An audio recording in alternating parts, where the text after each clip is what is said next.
श्री गणेशाय नमः।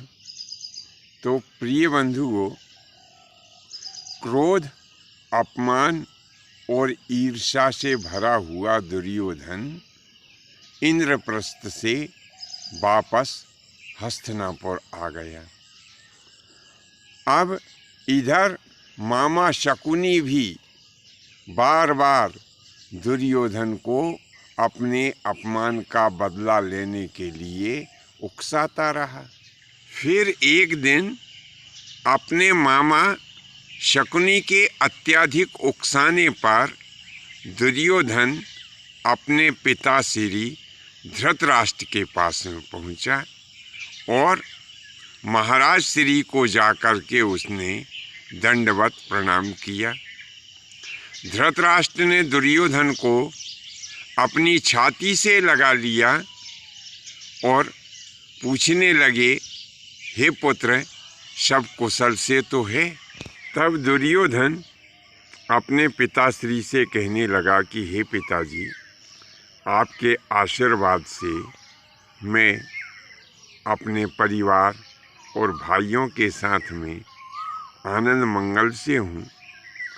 मेरी एक प्रार्थना है आपसे कि मैं अपने चचेरे भाई पांडवों के साथ में जुआ खेलना चाहता हूँ। तब तो धृतराष्ट्र कहने लगे कि पुत्र, जुआ जो होता है वो विनाश का कारण होता है। तुम अपने पांडव भाइयों के साथ में जुआ खेल करके और विनाश को आमंत्रित क्यों कर रहे हो? तुम और पांडव यही दो मेरे सहारे हैं। यदि जुए में तुम्हारी हार हुई अथवा पांडवों की हार हुई तो दोनों स्थिति में नुकसान मेरा ही है। इसीलिए पुत्र, मेरा कहा मानो और जुआ खेलने का विचार मन से निकाल दो। तब दुर्योधन एक गहरी सांस लेकर के कहने लगा कि निश्चित ही पिताजी, आप उचित परामर्श दे रहे हैं कि मुझे जुआ नहीं खेलना चाहिए, परंतु मैं मजबूर हूँ, क्योंकि जब मैं इंद्रप्रस्थ पांडवों की सभा देखने गया था तो उस समय क्या हुआ पिताश्री कि मैं उस दिव्य सभा का अवलोकन करते हुए धोखे से एक दीवार से टकरा गया और मुझे दीवार से टकराते हुए पांचाली ने देख लिया। तो पांचाली ने उस समय मेरा तो छोड़िए पिताश्री, आपका भी बड़ा अपमान किया है। मुझे दीवार से टकराकर गिरते हुए देखकर पांचाली अपनी सखियों के साथ में हंसते हुए कहने लगी कि अंधे की औलाद है, अंधा ही है, इसे दीवार दिखाई नहीं देती। पिताजी, मैं अपने इस अपमान को नहीं भूल सकता।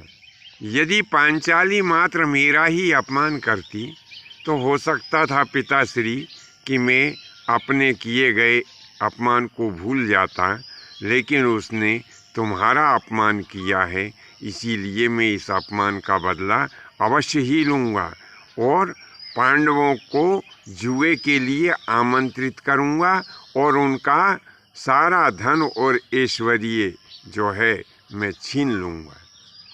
धृतराष्ट्र ने कहा, विषय बड़ा गंभीर है, विदुर को बुलाया जाए। एक सेवक दौड़ा दौड़ा गया और महात्मा विदुर को बुला लाया। जब विदुर आए तो उन्होंने अपने भ्राताश्री को दंडवत प्रणाम किया। पूछने लगे कि हे भ्राताश्री, आपने मुझे क्यों याद किया है? बताइए, मेरे लिए क्या आज्ञा है?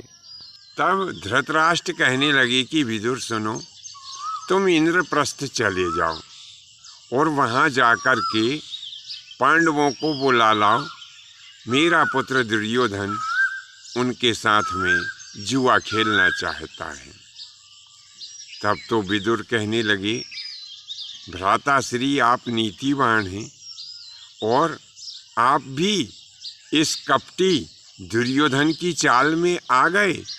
अरे यह कुल कलंक है और आपके कुल को नष्ट करना चाहता है।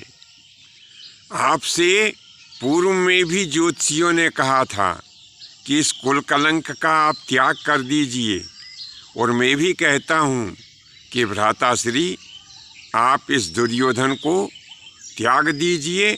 इसके त्यागने से आपकी जो 102 संतानें हैं उनमें से 101 संतानों की प्राण रक्षा हो जाएगी, और अन्यथा आपने यदि इसका त्याग नहीं किया तो यह तो मरेगा ही, लेकिन पूरे कुल को भी नष्ट कर देगा। मेरा आपसे यह विनम्र अनुरोध है। विदुर की बातें सुनकर के और दुर्योधन बड़ा ही क्रोधित हो गया। कहने लगा, अरे बुढ़े, ज़्यादा चपड़ चपड़ मत कर, अपनी औकात में रह कर के बात कर। तू हस्तिनापुर का मंत्री है और मैं हस्तिनापुर का युवराज हूँ। किसे देश निकाला अथवा त्यागने की बात करता है? कहीं ऐसा ना हो कि मुझे तेरे ऊपर चरण प्रहार करना पड़े। अरे मेरे दादाजी की दासी के पुत्र, तुझे मैंने चाचा क्या कह दिया? सिर पर ही चढ़ के बोलने लगा। ज़्यादा मत बोल, तुझसे जो कहा है वही कार्य कर। जा इंद्रप्रस्थ जा और अपने उन प्रिय पांडवों को बुला करके मेरे पास में ला। महात्मा विदुर समझ गए कि अब कुल का नाश निश्चित है, इसीलिए वे दुर्योधन की अप्रिय वाणी को सुन करके भी मौन ही रहे, क्योंकि जब विपरीत समय आ जाता है तो विद्वानों ने कहा है कि उस समय चुप रहना ही ठीक रहता है। धृतराष्ट्र की भी मति मारी गई। वह भी पुत्र मोह में पड़ कर के और महात्मा विदुर से ऐसा कहने लगे कि विदुर सुनो, यह हम तुम्हें राज आज्ञा देते हैं कि तुम इसी समय इंद्रप्रस्थ चले जाओ और पांडवों को रथ में बिठा करके यहाँ पर हस्तिनापुरी ले आओ। यद्यपि विदुर का मन बिल्कुल भी नहीं था कि पांडव लोग यहाँ आए और जुआ खेलें, लेकिन राज आज्ञा सिरोधार्य करके और महात्मा विदुर एक रथ में बैठ करके इंद्रप्रस्थ के लिए चले गए। बंधुओं, आज के लिए बस इतना ही। शेष फिर कभी नए विषय के साथ में आपकी सेवा में उपस्थित होंगे। आज्ञा दीजिए। धन्यवाद। जय माता की, जय परशुराम जी की।